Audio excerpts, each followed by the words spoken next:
तो ये कहानी एक ऐसे बच्चे की है जिसने छोटी सी उम्र में अपनी माता पिता को खो दिया और एक 24 साल की बड़ी लड़की से प्यार हो जाता है। हम लोग अपना मेन कैरेक्टर यानी कि यूरी को देखते हैं जो हैरानी से अपने मेड को छुप छुप कर देख रहा था और अपने मन में कहता है कि मैंने हाल ही में एक मेड को काम पर रखा है, वो बहुत मेहनती है और काम में भी अच्छी है। ये सब सोच ही रहा था, उसी समय मेड पीछे मुड़कर यूरी को देखकर स्माइल करती है और फिर से काम में लग जाती है। इधर एमसी उसी दीवार के पीछे छुपते हुए मेड पर शक करने लगता है। एमसी मेड के पिछले दिन के बारे में कहता है कि ये स्टडी रूम में किताबें लेकर कुछ मंत्र फुसफुसा रही थी। ये सोच ही रहा था, अचानक मेड पास आ जाती है और एमसी से कहती है कुछ चाहिए छोटे मालिक। एमसी मेड को सामने देखकर हैरान हो जाता है और मेड के आंखों में देखते हुए अपने मन में कहता है कि उसकी बैगनी आंखें मुझे इसकी ओर खींचे जा रही है, कुछ तो गड़बड़ है। मेड के नाम लिलित है। लिलित ये सब देखकर मुस्कुरा रही थी। लिलित को देखते हैं जो एमसी को इस तरह देखकर कहती है कि आप मुझे लेकर थोड़ी सी उत्सुक है। इस बात पर एमसी लिलित पर भड़कते हुए कहता है कि तुम्हें कैसे पता मैं क्या सोच रहा हूँ, तुम तो मन भी पढ़ना जानती हो। सच सच बताओ, मैंने इतनी खूबसूरत मेड पहले कभी नहीं देखी, मगर मैं तुम्हें लेकर उत्सुक भी हूँ, इसलिए रात में नींद नहीं आती, ठीक से सो नहीं पाता। तुम सब जानती हो ना। अपना पूरा भड़ास लिलित के ऊपर उतार देता है। लिलित के फेस देखते हैं जो कि पूरी तरह से लाल हो जाती है ये सब सुनते हुए और उसको समझ नहीं आता इस जगह पर क्या बोलूं। एमसी लिलित को देखते हुए कहता है कि क्या कमाल की मेड है। लिलित एमसी को सोने से पहले हवल चाय देने की प्रॉमिस करके चली जाती है शर्माते हुए। पीछे एमसी लिलित को इस तरह से जाते हुए कहता है कि वाकई ही कुछ तो गड़बड़ है। कुछ समय बाद एमसी को देखते हैं जो बैठते हुए लिलित के बारे में ही सोच रहा था। उसी वक्त लिलित आ जाती है जो चाय लेने की ऑफर करती है। इस पर एमसी हड़बड़ाते हुए लेने की बात कहता है, मतलब चाय लेने की बात कर रहा है और लिलित को देखते हुए अपने मन में कहता है इसकी हर एक चाल में कोई ना कोई डाउट लगता है और ये ज्यादा कुछ बोलती भी नहीं है, इसलिए पता नहीं चलता ये क्या सोचती होगी। लिलित को देखते हैं जो एमसी को देखकर मुस्कुरा रही थी, जिस पर एमसी हैरान होते हुए अपने मन में कहता है कि आखिर इतनी सस्पिशियस मेड को काम पर क्यों रखा। दूसरे सीन में एमसी को देखते हैं जिसके सामने एक आदमी माफी मांग रहा था। अगले सीन में वो एमसी को अपना ख्याल रखने के लिए बोलकर चला जाता है। हालांकि इस आदमी के आसपास मेड है जो एमसी के घर में पहले काम करती थी और एमसी के माता पिता डेथ होने के बाद उसको लगा कि भाई मेड की सैलरी कौन देगा, इसलिए वो माफी मांग रहा था। इधर एमसी के फेस देखते हैं जो स्माइल कर रहा था, अगले पल में वो उदास हो जाता है। एमसी अपने मन में कहता है कि मेरे मम्मी पापा डेथ के बाद कुछ खास पैसे छोड़कर नहीं गए, इसलिए मुझे सारे नौकरों को काम से निकालना पड़ा। सारे रिश्तेदारों ने निकालने से मना किया पर एमसी ने अकेले रहने के लिए डिसाइड किया। सुबह के अलार्म बजते ही एमसी तैयार होने लगता है घर का सारा काम करने के लिए, जहाँ जाते हुए कहता है कि इस घर का मालिक मैं हूँ। हालांकि एमसी सारा काम परफेक्ट तरीके से करता है और हर एक काम में कुछ ना कुछ मिस्टेक हो जाती है, जिससे एमसी थक हार के आराम करने लगा था और कहता है कि कभी सोचा नहीं था कि नौकरों के बिना जिंदगी ऐसी होगी। तभी पेट से चूहे कूदने की आवाज आने लगती है। अगले सीन में कप नूडल से काम चलाते हुए कहता है ये तो बहुत आसान है, बस गर्म पानी तो डालना है। उसी समय मेन गेट की आवाज आने लगती है। ये देखने के लिए एमसी जाने लगता है। मेन गेट की दरवाजा खुलती है और उस जगह पर लिलित खड़ी होती है जो बहुत मासूम लग रही थी। एमसी देखते हुए कहता है कि इस तरह का मेड तो पहले हमारे यहाँ कभी काम नहीं करती थी, कुछ तो गड़बड़ है। लिलित एमसी के पास आते हुए जल्दी से माफी मांगती है इस तरह से रात में आने के लिए और बहुत ही मासूम बनते हुए कहती है मगर आप मुझे अपने घर में नौकरी के लिए रख सकते हैं। एमसी जो उसी जगह पर खड़ा होता है वो लिलित के फेस देखे जा रहा था और दूसरी तरफ अपनी फेस करते हुए साफ साफ मना कर देता है और एमसी लिलित से कहता है कि मेरे पास तुम्हें देने के लिए पैसे नहीं है, इसलिए अपने सारे नौकरों को काम से निकाल दिया। जिस पर लिलित उसे पैसे के लिए नहीं बल्कि उसे रहने के लिए कहती है, पर एमसी साफ साफ मना कर देता है। लिलित कहती है कि अगर आप मुझे मौका दे के देखे तो घर का सारा काम, लॉन्ड्री का काम, साथ में आपका पसंदीदा खाना रोज बनाऊंगी। छोटे मालिक एमसी पीछे मुड़कर लिलित को मना करने वाला ही था। लिलित को इतना पास देखकर एमसी उसकी आंखों में खोने लगा था। लिलित की आंखों को देखते हुए कहता है इसकी आंखें कितनी प्यारी है, क्या है ये समझ नहीं आता, बस लग रहा है जैसे पहले भी ये आंखें देखी है। दूसरी तरफ एमसी उसे देखकर शर्मा रहा था, तभी वहाँ पर एमसी के पेट से आवाज आ गई थी। इस वजह से एमसी को लिलित को रहने के लिए कह देता है और साथ ही में कहता है कि इस घर का मालिक मैं हूँ, जहाँ तुम कोई काम की नहीं रही तो मैं तुम्हें निकाल दूंगा। इस पे लिलित शुक्रिया करती है। प्रेजेंट में देखते हैं जहाँ टेबल पर चाय रखी थी। एमसी को देखते हैं जो किसी बात को लेकर उदास लग रहा था और अपने मन में कहता है लिलित को शायद इस घर में रहने के लिए ना कहना चाहिए था, पर जितना भी अभी तक इस घर में मेड आई है उससे बहुत अच्छी है। जब वो सफाई करती है तो घर शीशे की तरह चमकती है और जब वो कपड़े धोती है तो उसमें से बहुत अच्छा खुशबू आती है। ऐसा लगता है कोई जादू हुआ है और जादू सुनकर हैरान हो जाता है और उड़ते हुए लिलित को जादूगरनी समझ बैठता है। एमसी लिलित से कहता है तुम इतना अच्छा खाना बनाती हो, चमकदार सफाई करती हो, इतना अच्छा कपड़े धोती हो और ये तुम्हारी जादुई आंखें, तुम कोई नॉर्मल इंसान नहीं हो। लिलित भी एमसी के बातों में कहती है सच में आपने मुझे पहचान लिया, वैसे मैं जादूगरनी हूँ, ये मेरी बड़ी बड़ी आंखें, आप पर जादू कर दिया हूँ। लिलित एमसी के फेस के पास जाकर कहती है अब आप मेरे जाल में पूरी तरीके से फंस चुके हैं छोटे मालिक। जगह से दूर होते हुए कहती है मैं तो मजाक कर रही थी, पर एमसी को देखते हैं जो लिलित को पूरी तरीके से जादूगरनी मान बैठता है और चिल्लाते हुए कहता है मुझे पहले से पता है, मैंने तुम्हें स्टडी रूम में जाते चिल्लाते हुए जादुई किताब पढ़ते देखा और तुम यहाँ पर मंत्र पढ़ रही थी। तुम जो चीज करती हो वो आईने की तरह चमकती है, जो तुम कपड़े धोती है उसमें से कमाल की खुशबू आती है और तुम्हारी आंखें हीरे की तरह चमकती है और मैं उन्हें देखता हूँ तो मुझे उसमें डूब जाने का मन करता है और उन्हें देखकर मेरे दिल के धड़कनें तेज हो जाती है और इस तरह से तुम अपने बस में करने की कोशिश कर रही हो। और चिल्लाते हुए कहता है कितनी कमाल की जादू है। ये सुनकर लीद तो पहले एक पल के लिए शांत पड़ जाती है और शर्माते हुए एमसी से सब्जी लाने की बहाना कहकर उस जगह से चली जाती है। लीद को बाहर देखते हैं जो लंबी लंबी सांस ले रही थी और अपने मन में कहती है मैंने तो मजाक में ही कहा था, ये तो सच मान बैठे। और जो बुक स्टडी रूम में पढ़ रही थी वो तो हाउस कीपिंग के ऊपर थी। कुछ समय बाद लीद कपड़े को धूप में रख रही थी। पीछे से एमसी लीद मेरे ऊपर कौन सी जादू कर रही है वो जानने के लिए आ रहा था। तभी उसी दीवार के पीछे रुककर सोचने लगता है सचमुच में ये जादूगरनी है तो मुझसे क्या लेने आई है, मेरे पास ऐसा क्या है जो मेरे से लेने आई है। उसी समय लीद एमसी को देख लेती है और होमवर्क के बारे में पूछती है, जिस पर एमसी अपने आप को इस घर के मालिक मानते हुए लीद से सीधा सीधा पूछने को सोचता है कि इससे मुझसे चाहिए क्या। लीद के सामने आते हुए इसके दिमाग में क्या चल रहा है वो पूछ लेता है, जिस पर लीद कुछ सोचते हुए आज के खाने पर बात करती है। यहाँ पर एमसी बहुत ही ज्यादा एक्साइटेड हो जाता है खाने को लेकर। फिर कंट्रोल करते हुए लीद से कहता है कि आखिर तुम यहाँ पर आई क्यों हो, मुझे सच जानना है। लीद हैरान थी छोटे मालिक क्या बोल रहे हैं। एमसी लीद से कहता है कि मैं तुम्हारे बारे में पता करके ही रहूंगा, आखिर तुम कौन हो। इस बात पर लीद मुस्कुरा देती है, जिस पर एमसी लीद को मुस्कुराने की वजह पूछते हुए कहता है आखिर तुम इस बार कौन सी जाल बिछा रही हो। इस पर लीद मासूम बनते हुए कहती है मुझे तो बहुत अच्छा लगता है जब आप मुझे ऐसे देखते हैं और माफी मांगती है मुस्कुराने के लिए। पर एमसी चिल्लाते हुए कहता है कि तुम झूठ बोल रही हो, मैं तो तुम्हें देखकर इतना मुस्कुराता नहीं हूँ। तुम मुझे इतना क्यूट लगती हो, तुम चाहो कितनी भी प्यारी दिखो, तुम मुझे बेवकूफ नहीं बना सकती। जब भी मैं तुम्हें देखता हूँ तो मेरे दिल के धड़कनें तेज हो जाती है, मैं किसी भी चीज में फोकस नहीं कर पाता और तुम्हारी मुस्कान ही नहीं तुम्हारा हर एक एक्सप्रेशन मुझे पागल कर देता है। सच बताओ तुम यहाँ मेड बनकर क्यों आई हो, आखिर तुम्हें चाहिए क्या। दोनों के बीच एक बहुत ज्यादा इंटेंस माहौल बन जाता है, किसी को समझ नहीं आता क्या बोलूं। लीद हिचकिचाते हुए कहती है वो तो मैं आपको अभी नहीं बता सकती। एमसी लीद की बातों को निगेटिव ले लेता है और अपने मन में कहता है कि जरूर ये कोई ना कोई मकसद से आई है। तो रात के वक्त देखते हैं जहाँ लीद जादूगरनी की कॉस्ट्यूम पहनकर एमसी के पास जा रही थी। यहीं एमसी लीद की ये रूप देखकर डर रहा था। लीद आते हुए एमसी को खाने की चीज देती है और कहती है कि और भी है। इधर एमसी डर के कारण उसके मुंह से एक भी शब्द नहीं निकल रहा था और ये सब एमसी का एक सपना होता और कहता है जब से वो आई है हमेशा उसके बारे में सोचता रहता हूँ और तो और वो मेरे सपने में भी आने लगी है। इतना कहकर पानी पीने जाने लगता है जहाँ देखता है एक रूम के अंदर से लाइट आ रही थी। ये देखकर एमसी घबरा गया था और कहता है कि यहाँ पर कोई चोर आ गया होगा। लीद को उठाने के बारे में सोचता है पर वो अपने आप को इस घर के मालिक मानते हुए अकेला देखने चला जाता है। जहाँ उस रूम के अंदर यूरी देखता है तो थोड़ा सा चैन के सांस लेता है और कहता है ये तो लिलित है। ये डाउट करते हुए कहता है कि इतनी रात को क्या कर रही है। जहाँ लीद को देखते हैं जो बुक के गाइडलाइन से पढ़कर खाना पका रही थी। अगले दिन देखते हैं जहाँ लीद ने टेबल के ऊपर खाने की मेला लगा के रखी थी। जब एमसी उसे टेस्ट करता है तो हैरान हो जाता है और हैरान होते हुए कहता है कि इतनी भी अच्छी खाना हो सकती है। जिस पर लीद एमसी से कहती है चाहिए तो और रखा हुआ है। वो कहती है जहाँ एमसी एक डिश को देखकर उसको रात की बात याद आने लगती है, जिसे शौक होते हुए लिलित ने खाने में कौन सी चीज मिक्स की है। वो लीद ये सब देखकर हैरान थी। एमसी लीद को रात वाली बात बता देता और पूछता है कि क्या कर रही थी। जिस पर लीद क्यूट फेस बनाते हुए कहती है आपने मुझे तो पकड़ लिया, मैंने अपने खाने में एक ऐसी चीज मिलाई है जिससे आप मेरे प्यार में पड़ जाएंगे। वो लव पोशन है। एमसी हैरान होते हुए अपने मन में कहता है ये मामूली मेड नहीं हो सकती, ये मेरे खाने में लव पोशन मिला रही थी। और टेबल पर से उठते हुए कहता है तुम आधी रात में किचन में जाकर यही लव पोशन बना रही थी, अब समझ में आया तुम्हारे हाथ का खाना इतनी अच्छी क्यों लगती है। मैं तो तुम पर से अपनी आंख को हटा भी नहीं पा रहा, तुम्हारी आंखों देखता हूँ तो मेरी दिल की धड़कनें तेज हो जाती है, पता नहीं क्यों तुम मुझे बहुत क्यूट लगती हो। ये सब लव पोशन के वजह से हो रहा है। इतना कहकर उसी जगह पर लंबी लंबी सांस लेने लगता है। इधर लीद को देखते हैं जो नर्वस होने की वजह से उसके फेस लाल पड़ जाते हैं। एमसी लीद को आपसे लव पोशन डालने से मना कर देता है। लीद बताती है कि उस रात तो मैं खाने की रेसिपी सीख रही थी। सीन चेंज होकर यूरी पर जाता है जो कहीं जा रहा था रेडी वेडी होकर और लीद के बारे में कहता है। जब भी उसके बारे में पूछता हूँ तो वो बात को बदल देती है, चाहे बात जादूगरनी की हो या लव पोशन की। और जाते हुए सामने लीद को देखता है जो काम कर रही थी। लीद को देखते हुए कहता है कि मुझे उसके बारे में कुछ भी नहीं पता, पर इसको पता है मुझे खाने में क्या पसंद है ना पसंद है। मैं तो अभी तक इसका नाम भी नहीं पता कर पाया और डिसाइड करता है जाकर पूछने के लिए। जहाँ लीद एमसी को देखकर उसके नाम से पुकारती है। ये सुनकर एमसी हैरान हो जाता है, मुझे नाम से क्यों पुकार रही है, पहले तो कभी ऐसा नहीं हुआ, कुछ तो गड़बड़ है। एमसी अपने नाम को लेकर लीद पर गुस्सा करने लगा था और लीद के प्लान पूछता है वो क्या करना चाहती है इस बार। जिस पर लीद सोचते हुए कहती है मेड तो हमेशा अपने मालिक को नाम से ही पुकारती है और पास जाते हुए कहती है क्या आपको शर्म आ रही है। यहाँ पर एमसी जल्दी से लीद को अपनी पत्नी कह देता है और लीत पर चिल्लाते हुए कहता है मेरे मम्मी पापा एक दूसरे को अपने नाम से बुलाया करते थे, वो एक दूसरे को बहुत प्यार करते थे। लीत लाल होते हुए कहती है मैं तो उस नजरिए से नहीं बोला। इतना कहते हुए दौड़कर उस जगह से जाने लगती है। इधर एमसी कहता है वो फिर से भाग गई, मुझे उसके बारे में कुछ नहीं पता।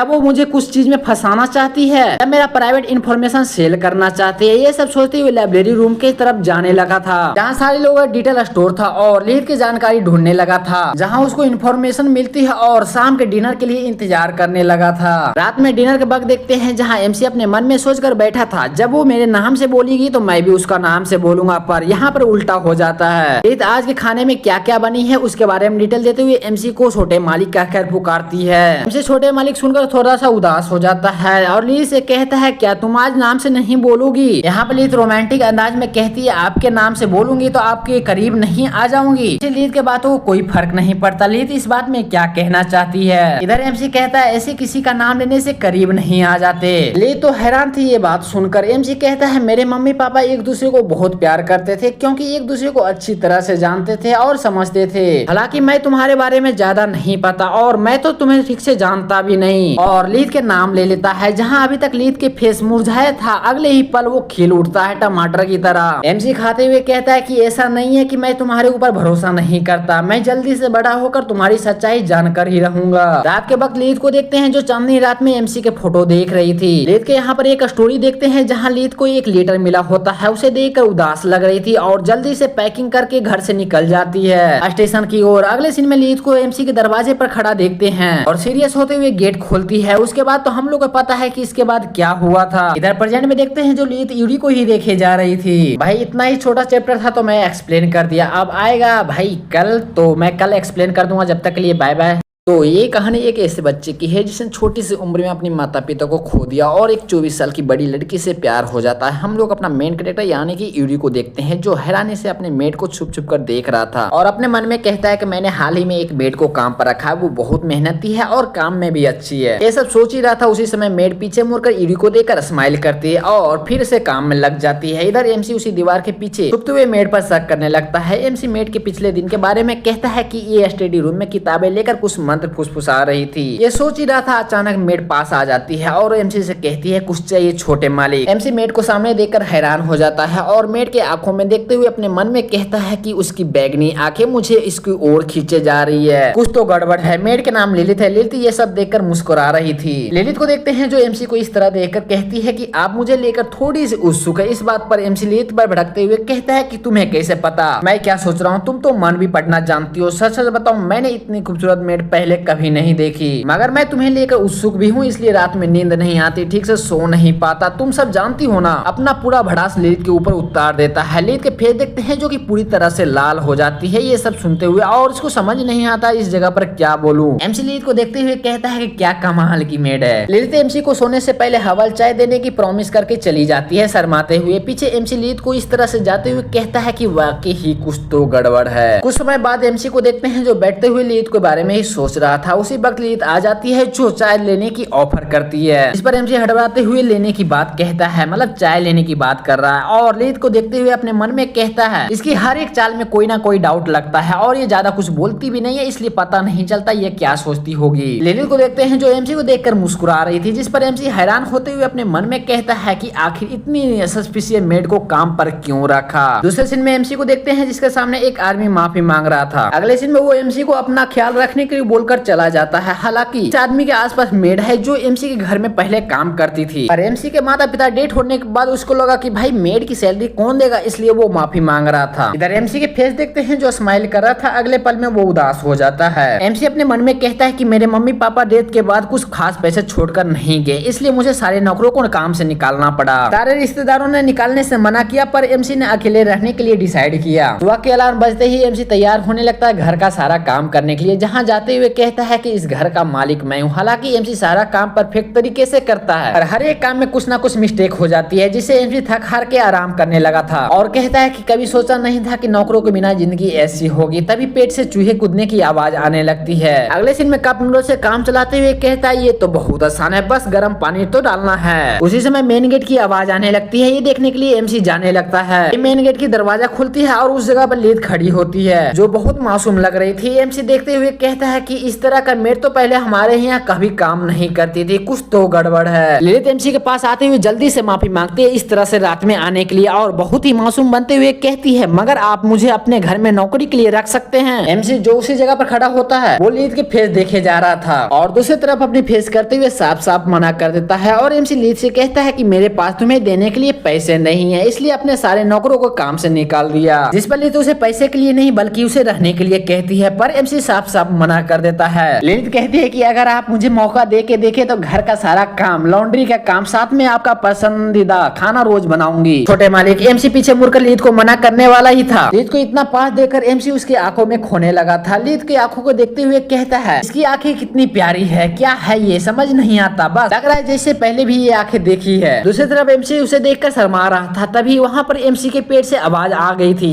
इस वजह से एमसी को ललित को रहने के लिए कह देता है और साथ ही में कहता है कि इस घर का मालिक मैं हूँ, जहाँ तुम कोई काम की नहीं रही तो मैं तुम्हें निकाल दूंगा। इस पे ललित शुक्रिया करती है। प्रेजेंट में देखते हैं जहाँ टेबल पर चाय रखी थी, एमसी को देखते हैं जो किसी बात को लेकर उदास लग रहा था और अपने मन में कहता है ललित को शायद इस घर में रहने के लिए ना कहना चाहिए था, पर जितना भी अभी तक इस घर में मेड आई है उससे बहुत अच्छी है। जब वो सफाई करती है तो घर शीशे की तरह चमकती है और जब वो कपड़े धोती है तो उसमें से बहुत अच्छा खुशबू आती है। ऐसा लगता है कोई जादू हुआ है और जादू सुनकर हैरान हो जाता है और उड़ते हुए ललित को जादूगरनी समझ बैठता है। एमसी ललित से कहता है तुम इतना अच्छा खाना बनाती हो, चमकदार सफाई करती हो, इतना अच्छा कपड़े धोती हो और ये तुम्हारी जादुई आंखें, तुम कोई नॉर्मल इंसान नहीं हो। ललित भी एमसी के बातों में कहती है सच में आपने मुझे पहचान लिया, वैसे मैं जादूगरनी हूँ, ये मेरी बड़ी बड़ी आंखें, आप पर जादू कर दिया हूँ। ललित एमसी के फेस के पास जाकर कहती है अब आप मेरे जाल में पूरी तरीके से फंस चुके हैं छोटे मालिक। उस जगह से दूर होते हुए कहती है मैं तो मजाक कर रही थी, पर एमसी को देखते हैं जो ललित को पूरी तरीके से जादूगरनी मान बैठता है और चिल्लाते हुए कहता है मुझे पहले से पता है, मैंने तुम्हें स्टडी रूम में जाते हुए जादुई किताब पढ़ते देखा और तुम यहाँ पर मंत्र पढ़ रही थी। तुम जो चीज करती हो वो आईने की तरह चमकती है, जो तुम कपड़े धोती है उसमें से कमाल की खुशबू आती है और तुम्हारी आंखें हीरे की तरह चमकती है और मैं उन्हें देखता हूँ तो मुझे उसी में डूब जाने का मन करता है और उन्हें देखकर मेरे दिल के धड़कनें तेज हो जाती है और इस तरह से तुम अपने बस में करने की कोशिश कर रही हो। और चिल्लाते हुए कहता है कितनी कमाल की जादू है। ये सुनकर ललित तो पहले एक पल के लिए शांत पड़ जाती है और शर्माते हुए एमसी से सब्जी लाने की बहाना कहकर उस जगह से चली जाती है। ललित को बाहर देखते हैं जो लंबी लंबी सांस ले रही थी और अपने मन में कहती है मैंने तो मजाक में ही कहा था, ये तो सच मान बैठे। और जो बुक स्टडी रूम में पढ़ रही थी वो तो हाउस कीपिंग के ऊपर थी। कुछ समय बाद ललित कपड़े को धूप में रख रही थी, पीछे से एमसी ललित मेरे ऊपर कौन सी जादू कर रही है वो जानने के लिए आ रहा था। तभी उसी दीवार के पीछे रुककर सोचने लगता है सचमुच में ये जादूगरनी है तो मुझसे क्या लेने आई है, मेरे पास ऐसा क्या है जो मेरे से लेने आई है। उसी समय ललित एमसी को देख लेती है और होमवर्क के बारे में पूछती है, जिस पर एमसी अपने आप को इस घर के मालिक मानते हुए ललित से सीधा सीधा पूछने को सोचता है कि इससे मुझसे चाहिए क्या। ललित के सामने आते हुए इसके दिमाग में क्या चल रहा है वो पूछ लेता है, जिस पर ललित कुछ सोचते हुए आज के खाने पर बात करती है। यहाँ पर एमसी बहुत ही ज्यादा एक्साइटेड हो जाता है खाने को लेकर, फिर कंट्रोल करते हुए ललित से कहता है कि आखिर तुम यहाँ पर आई क्यों हो, मुझे सच जानना है। ललित हैरान थी छोटे मालिक क्या बोल रहे हैं। एमसी ललित से कहता है कि मैं तुम्हारे बारे में पता करके ही रहूंगा, आखिर तुम कौन हो। इस बात पर ललित मुस्कुरा देती है, जिस पर एमसी ललित को मुस्कुराने की वजह पूछते हुए कहता है आखिर तुम इस बार कौन सी जाल बिछा रही हो। इस पर ललित मासूम बनते हुए कहती है मुझे तो बहुत अच्छा लगता है जब आप मुझे ऐसे देखते हैं और माफी मांगती है मुस्कुराने के लिए। पर एमसी चिल्लाते हुए कहता है कि तुम झूठ बोल रही हो, मैं तो तुम्हें देखकर इतना मुस्कुराता नहीं हूँ, तुम मुझे इतना क्यूट लगती हो, तुम चाहो कितनी भी प्यारी दिखो तुम मुझे बेवकूफ नहीं बना सकती। जब भी मैं तुम्हें देखता हूँ तो मेरे दिल के धड़कनें तेज हो जाती है, मैं किसी भी चीज में फोकस नहीं कर पाता और तुम्हारी मुस्कान ही नहीं तुम्हारा हर एक एक्सप्रेशन मुझे पागल कर देता है। सच बताओ तुम यहाँ मेड बनकर क्यों आई हो, आखिर तुम्हें चाहिए क्या। दोनों के बीच एक बहुत ज्यादा इंटेंस माहौल बन जाता है, किसी को समझ नहीं आता क्या बोलूं। ललित हिचकिचाते हुए कहती है वो तो मैं आपको अभी नहीं बता सकती।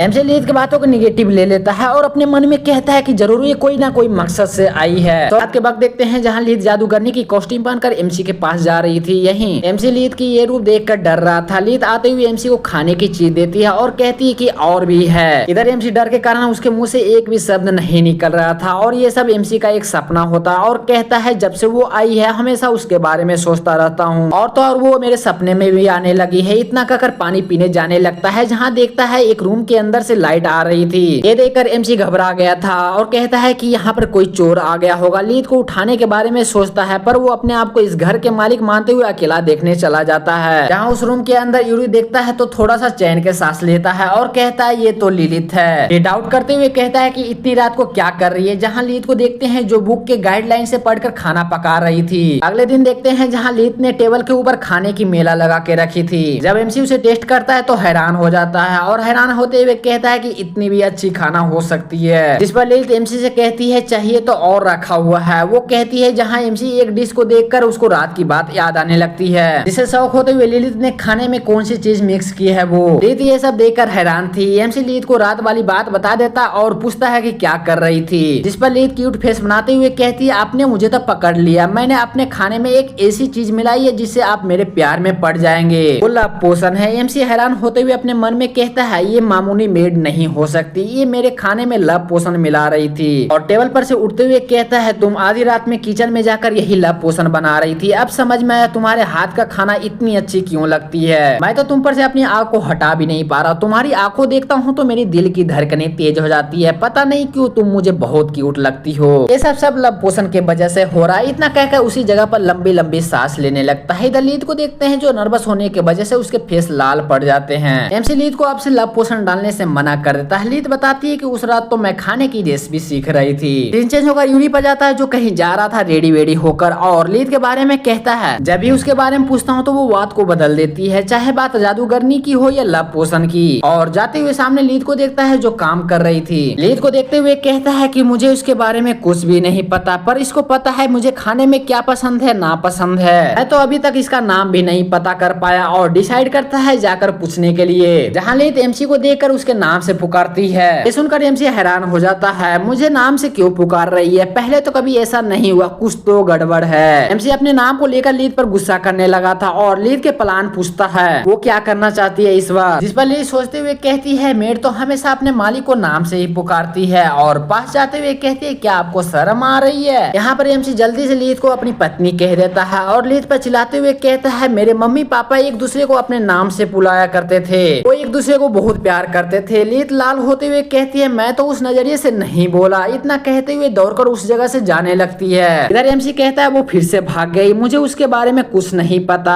अब वो मुझे कुछ चीज में फंसाना चाहती है या मेरा प्राइवेट इंफॉर्मेशन सेल करना चाहती है। ये सब सोचते हुए लाइब्रेरी रूम के तरफ जाने लगा था जहाँ सारे लोगों का डिटेल स्टोर था और लीत की जानकारी ढूंढने लगा था, जहाँ उसको इन्फॉर्मेशन मिलती है और शाम के डिनर के लिए इंतजार करने लगा था। रात में डिनर के वक्त देखते हैं जहाँ एमसी अपने मन में सोचकर बैठा था जब वो मेरे नाम से बोलेगी तो मैं भी उसका नाम से बोलूंगा, पर यहाँ पर उल्टा हो जाता है। लीत आज के खाने में क्या क्या बनी है उसके बारे में डिटेल देते हुए एमसी को छोटे मालिक कहकर पुकारती है। एमसी छोटे मालिक सुनकर थोड़ा सा उदास हो जाता है और लीत से कहता है क्या तुम आज नाम से नहीं बोलोगी। यहाँ पर लीत रोमांटिक अंदाज में कहती है आपके नाम से बोलूंगी तो आपके करीब नहीं आ जाऊंगी। लीत के बातों को कोई फर्क नहीं पड़ता, लीत इस बात में क्या कहना चाहती है। इधर एमसी कहता है ऐसे किसी का नाम लेने से करीब नहीं आ जाते। लीत तो हैरान थी ये बात सुनकर। एमसी कहता है मेरे मम्मी पापा एक दूसरे को बहुत प्यार करते थे क्योंकि एक दूसरे को अच्छी तरह से जानते थे और समझते थे। हालांकि मैं तुम्हारे बारे में ज्यादा नहीं पता और मैं तो तुम्हें ठीक से जानता भी नहीं। और लीत के नाम ले लेता है। जहाँ अभी तक लीत के फेस मुरझाया था अगले ही पल वो खिल उठता है टमाटर की तरह। एमसी खाते हुए कहता है कि ऐसा नहीं है कि मैं तुम्हारे ऊपर भरोसा नहीं करता, मैं जल्दी से बड़ा होकर तुम्हारी सच्चाई जानकर ही रहूंगा। रात के वक्त लीत को देखते हैं जो चांदनी रात में एमसी के फोटो देख रही थी। लीत के यहाँ पर एक स्टोरी देखते हैं जहाँ लीत को एक लेटर मिला होता है, उसे देखकर उदास लग रही थी और जल्दी से पैकिंग करके घर से निकल जाती है स्टेशन की ओर। अगले सीन में लीत को एमसी के दरवाजे पर खड़ा देखते हैं और सीरियस होते हुए गेट खोलती है। उसके बाद तो हम लोग को पता है कि इसके बाद क्या हुआ था। इधर प्रेजेंट में देखते हैं जो लीत यूरी को ही देखे जा रही थी। भाई इतना ही छोटा चैप्टर था तो मैं एक्सप्लेन कर दिया, अब आएगा भाई कल तो मैं कल एक्सप्लेन कर दूंगा। जब तक के लिए बाय बाय।